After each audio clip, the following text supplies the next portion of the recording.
Morning students, our today's topic is विसर्ग। विसर्ग का यहाँ पे हम साइन देख रहे हैं। ये दो बिंदु जो है ये विसर्ग का साइन है।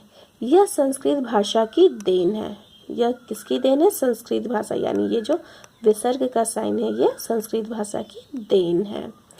जब किसी स्वर अथवा व्यंजन के बाद ह की ध्वनि लगे तब उसे विसर्ग से सूचित किया जाता है, जैसे प्रायः, अतः, प्रातः आदि। संयुक्त व्यंजन।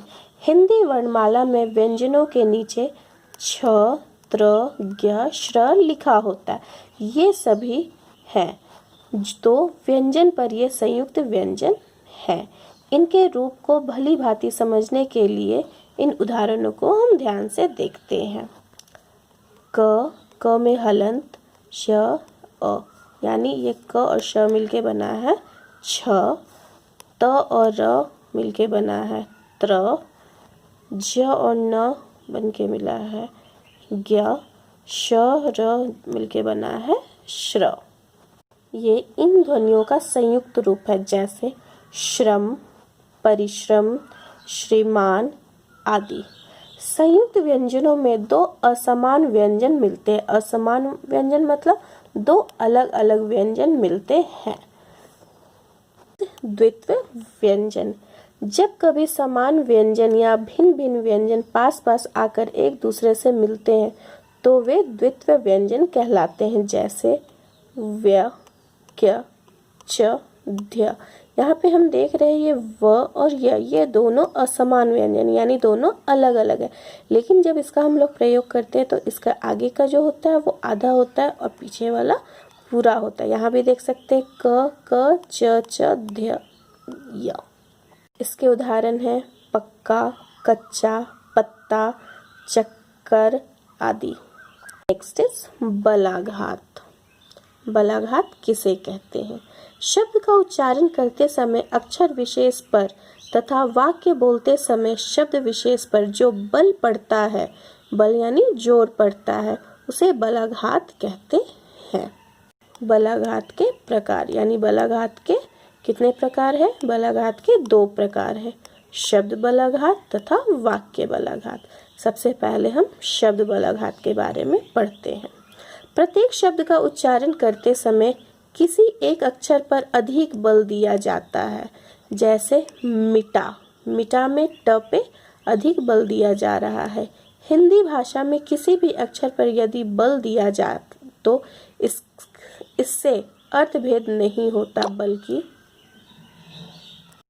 अर्थ अपने मूल रूप जैसा ही बना रहता है। नेक्स्ट इज वाक्य बलाघात। वाक्य बलाघात। वाक्य बलाघात के सार्थक प्रयोग हिंदी में देखे जा सकते। यदि एक ही वाक्य में भिन्न भिन्न शब्द विशेष पर बल दिया जाए तो उसे उसके अर्थ में परिवर्तन देखा जा सकता है, जैसे महेश ने स्कूल से आकर खाना खाया। उपयुक्त वाक्य में यदि महेश शब्द पर बल दिया जाए तो वाक्य का अर्थ होगा महेश ने ही स्कूल से आकर खाना खाया, किसी और ने नहीं। स्कूल शब्द पर जोर देने का अर्थ बनता है कि स्कूल से आकर खाना खाया और कहीं से नहीं। आकर शब्द पर जोर देने से यह अर्थ बनता है कि आने के बाद ही खाना खाया, पहले नहीं। खाना खाया शब्द पर जोर देने से अर्थ बनता है खाना खाया और कुछ नहीं किया। शब्द बलाघात में अक्षर पर बल दिया जाता है तथा वाक्य बलाघात में शब्दों पर, शब्द विशेष पर बल दिया जाता है। नेक्स्ट टॉपिक इज अनुतान। भाषा के बोलने में जो आरोह अवरोह अर्थात उतार चढ़ाव होता है वह अनुतान कहलाता है। हिंदी में सुर के उतार चढ़ाव के अर्थ में परिवर्तन आ जाता है। शुद्ध लेखन में शुद्ध उच्चारण तथा विशेष महत्व होता है। अशुद्ध उच्चारण के कारण ही वे मित्र के स्थान पर मित्र तथा ध्यान के स्थान पर ध्यान लिखते हैं, जैसे कि हम यहाँ पे देख सकते हैं। मित्र यहाँ पे देखिए लिखा हुआ है, ये मित्र तथा मित्र। यहाँ पे बोलने में, प्रोनाउंस करने में अलग अलग हो जाता है, जैसे ध्यान। ध्यान यहाँ पे आधा ध है, लेकिन जब बोलते हैं तो यहाँ पे ध्यान लिखते हैं। यही उच्चारण यहाँ पे शुद्ध और अशुद्ध दिखता है। अतः शुद्ध लिखने के लिए शुद्ध उच्चारण का अभ्यास करना परम आवश्यक है। अभ्यास के लिए आगे कुछ संभावित शब्दों को शुद्ध करके लिखा गया है। छात्रों को चाहिए कि वे उन्हें अच्छी प्रकार समझें और शुद्ध लिखने का अभ्यास करें। उच्चारण संबंधी अशुद्धियाँ और उनका निराकरण, ये हम लोगों को अच्छे से पढ़ना होगा तथा समझना होगा। ये सभी आप लोग अच्छे से पढ़ेंगे। के बाद ये सब पढ़ने के बाद आप लोग अच्छे से फिर आप लोग अपने नोटबुक में ही इसे बुक में ही आप लोग इसे लिखिएगा।